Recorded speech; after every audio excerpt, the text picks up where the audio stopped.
It's time for us to go beyond the cop and look at 10 fascinating facts about the miracle of Istanbul. Number 10, Liverpool were in poor form going into the final. Now, if you were to isolate the 2005 Champions League final into just the first half and went to any football neutral with the phrase, "Did you know that Liverpool have won 3 of their last 9 matches going into this match?" they would have met you with the phrase, "No Sherlock," as a way of explaining their dismay for your bullshit.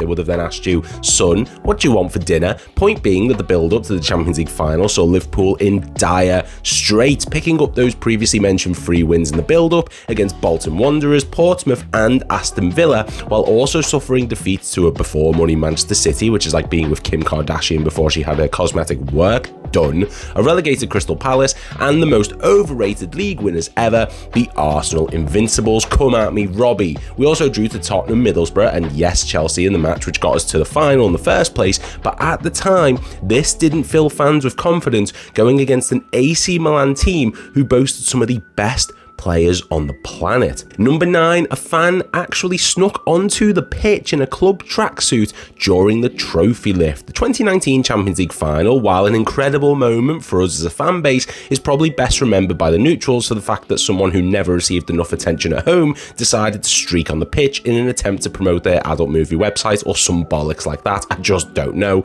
Get off the pitch, you whore. The 2005 Champions League final, however, while much more memorable for different reasons, of course, still wasn't immune to the threat of invasion. Following the conclusion of the penalty shootout and the build-up to the trophy lift, a then 19-year-old fan called Lee Dames managed to acquire a team tracksuit which he used to sneak onto the pitch for a full hour after the match had ended, an hour which saw him hug Jamie Carragher and Sami Hyypiä, get photos with the Liverpool squad, and even touch the trophy, all while the 2005 champions just looked at the lad who it turns out was an ex-Tranmere Rovers trainee and laughed. Which makes this even funnier is the fact that the lad's father was watching the match at a bar in Liverpool and started asking people if he was going mad or if he was actually seeing his son with his arm around Jamie Carragher during the defender's post-match interview.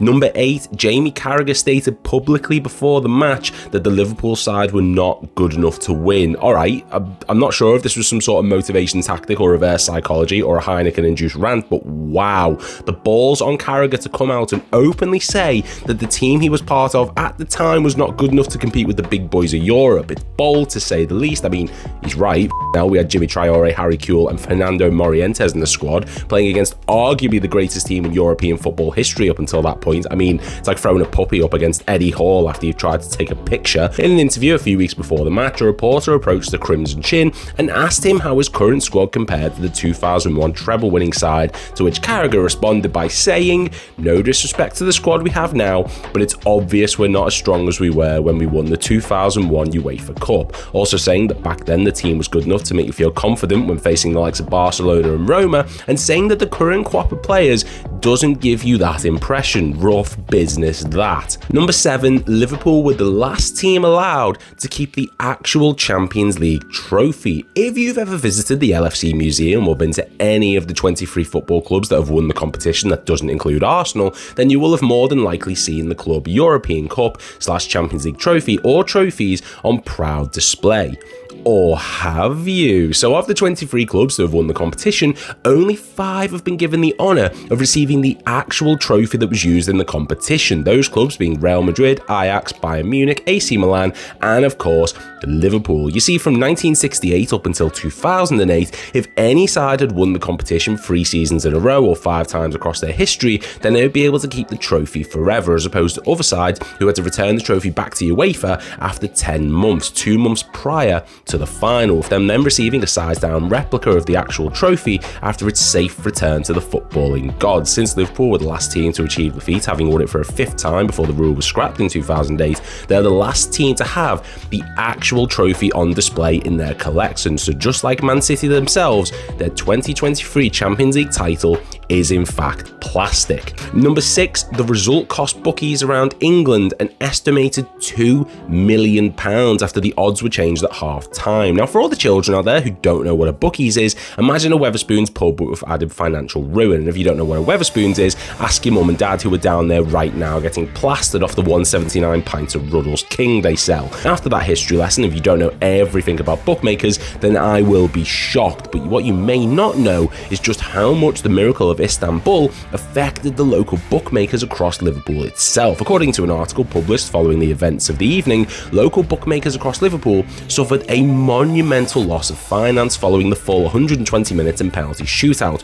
Obviously, cashing out wasn't an option back then as fans had to bet in store, and following the half-time result, the odds for the full-time result were changed, giving Liverpool odds of 101 to turn the 3-0 result around. Optimistic fans couldn't help but make the bet as a simple £5 gamble saw fans win £500 alone, with the total losses for the evening after the Reds' victory totalling up to around £2 million, one of the biggest losses in the betting industry at the time in the world of football, which shows just how monumental and unexpected the comeback was. Number 5, Sainsbury's underwent a champagne shortage following the match. In Liverpool, we love a binge. Day drinking in Concert Square, visiting the Baltic Triangle, sitting on the docks before falling in, piss-ass drunk, you know, fun times. And no event brought the raging plonker out of every Liverpool fan like the 2005 Champions League final, which saw Scousers flood the streets in their droves like a riot fueled by Carlsberg. In fact, the fan reaction to the result was so outrageously drink-fueled that according to Sainsbury's themselves, they underwent a national champagne shortage in the Merseyside area, with them estimating that around 10,000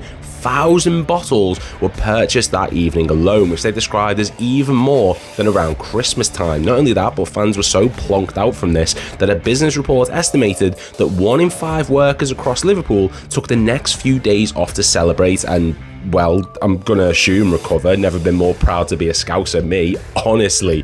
Number 4, Jerzy Dudek's double save against Shevchenko was voted as the greatest Champions League moment of all time, and for good reason. While a lot of the 2005 Champions League final will of course focus around the 3 goals scored in 6 minutes, and rightfully so, it isn't the only talking point, with Jerzy Dudek's monumental double save in the 117th minute from just 3 yards out against Andrei Shevchenko being voted by UEFA in 2011 as the greatest Champions League moment of all time. Yes, even ahead of Zidane's left-footed volley against Bayer Leverkusen in the 2002 final and Ole Gunnar Solskjaer's injury time winner against Bayern Munich in 1999. And while, yeah, there's been 14 years of moments since, including Bale's bicycle kick and the streaker who invaded in 2019 final, the double save is such a milestone moment that planted the seeds for the eventual victory, and without it, there wouldn't have been a miracle in Istanbul. Number 3, Jerzy Dudek dedicated his performance to Pope John Paul II, who was a youth team goalkeeper. I don't really know where to start with this one, to be honest, because it's an entry on a list about the miracle of Istanbul, which focuses on the Pope being a youth team footballer back in Poland. I'm genuinely quite lost for words, I won't lie with this one. So after the full-time result, Jerzy Dudek cut an emotional interview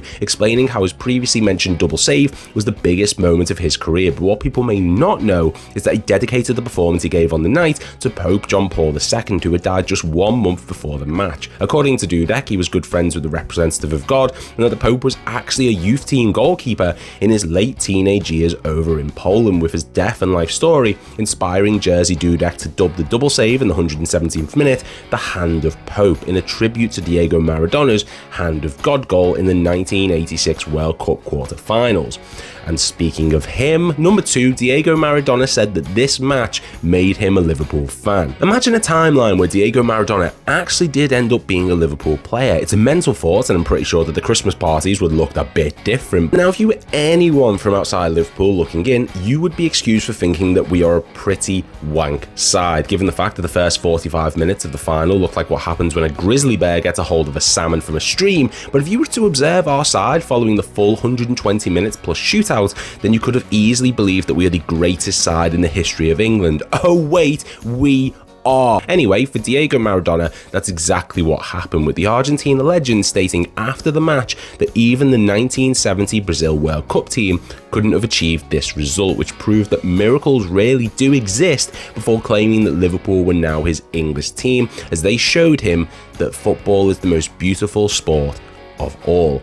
And number one, there was no guarantee that Liverpool would be in the Champions League the next season despite winning the trophy. Nowadays, it feels like winning a pre-season match will earn you qualification to a multitude of European competitions. Hell, next season Crystal Palace are going to be in the Europa League after winning the FA Cup, as mental as that is. But back in 2005, winning the Champions League didn't guarantee you passage into the competition the following season. Prior to the final in Istanbul, the FA decided that only the top four of the Premier League would be allowed passage into Europe's elite competition, and since the Red had finished 5th, it was up in the air as to whether or not they will be gifted European qualification for the Champions League ahead of the 2005-06 season. However, after a 3-week wait, which saw a myriad of different pitches put forward, including Liverpool being nominated into the competition ahead of Everton, which would have been hilarious, by the way, it was agreed upon that Liverpool would be allowed to defend their European title, but only by first entering the qualifying round, where they were given no country protection, meaning they could face any English side at any moment, with this decision setting in motion